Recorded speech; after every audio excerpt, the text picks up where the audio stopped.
Здравейте, приятели! Знаете ли какво се случи преди 2 дена?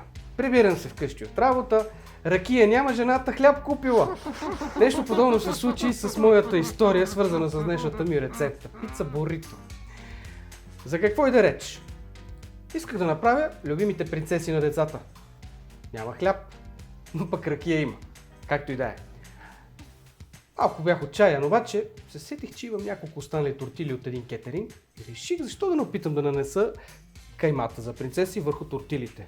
Знаете, тези питки, които са известни като основа за бурито, за лаваш, как му казват в Турция на тази пица, дюнер най-вече и така нататък.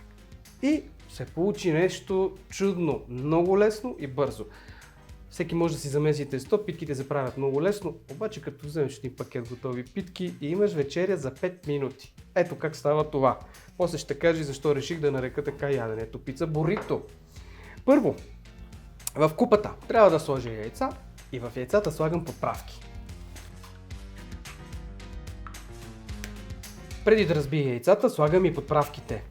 Червен пипер, кимьон, чубрица и сминдух.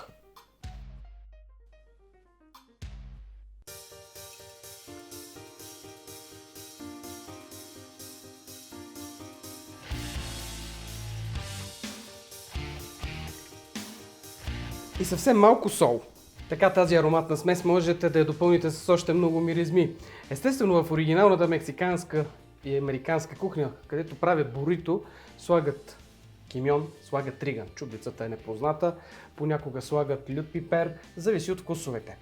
Обаче ние тук го правим по-български, вече разказах за какво става дума. И към тази смес трябва да сложа сега кайма. Затова внимавам с солта в началото, защото в повечето случаи каймата, която се продава, е солена и да не пресолим бурито пицата. Това ще стане със сигурност любимото ядене във вашия дом. Лесно и практично. Ей така с вилица най-хубаво се смесва каймата с яйцата и подправките. Мачкате и разбърквате. Трябва да се получи една мека смес, подобна на пастет, за да мога да я нанеса върху готовите тортили. Също така има и арменски хляб, наричан лаваш. Може да се ползва изобщо всяка една такава тестена основа. Практичното на това ястие е, че можете да умесите каймата вечерта и сутринта само да извадите от хладилника и да нанесете. Поне 2 дена със сигурност няма да се развали. Нищо, че има яйца. Важно е, че има сол, има подправки и това улеснява много задачите. Готов съм. Сега остава да нанеса сместа върху тортилите. Даже има един интересен момент. По-бързо сме готови с ястието, отколкото фурната е загряла. Фурната загрява за около 10 минути, докато стигне по-висока температура. През това време ние обесваме всичко и нанасяме върху питките. Вземам една питка и я слагам тук. Наричат ги още тортила питки или арабски питки.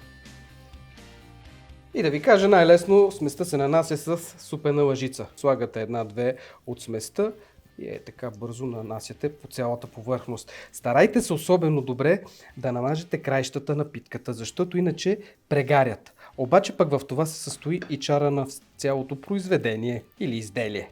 Хайде да не звучи много музикантски.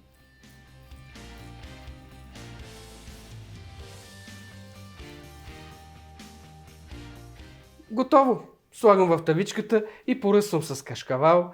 Или ако искаме все пак да отговаря до някъде на името си, бурито пица, слагаме моцарела. Най-добре е кашкавала да се настърже. Тук има една хитринка, която измислих. Слагам само в средата, защото после се опитвам да завия бурито пицата.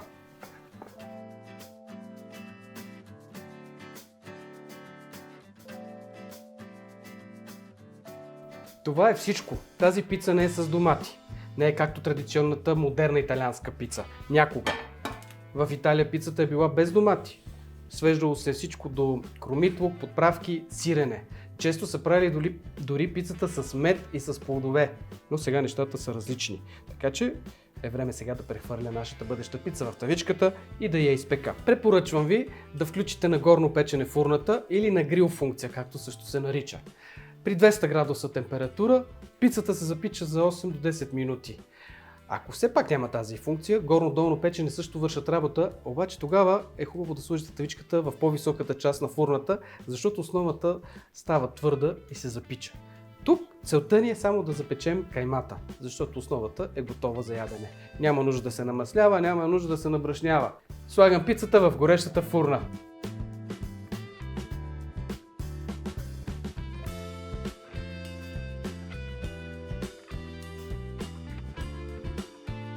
И вуаля, казва французина. Пицата е готова. По принцип буритото какво представлява? Руло, в което има плънка от месо, царевица, боб, често слагат маруля, домати, някакво сирене или кашкавал. Тук нещата са различни. На руло по-трудно става, обаче става. Ето така, слагаме в чинията и сервираме на децата. Гладни, няма никакъв проблем. Можете като допълнение да сложите прясно нарязан томат, кетчуп, няма да го препоръчвам, обаче децата знам, че обичат да мажат. Идеята е, че тук по този начин пицата ни е прекрасна, готова за ядене.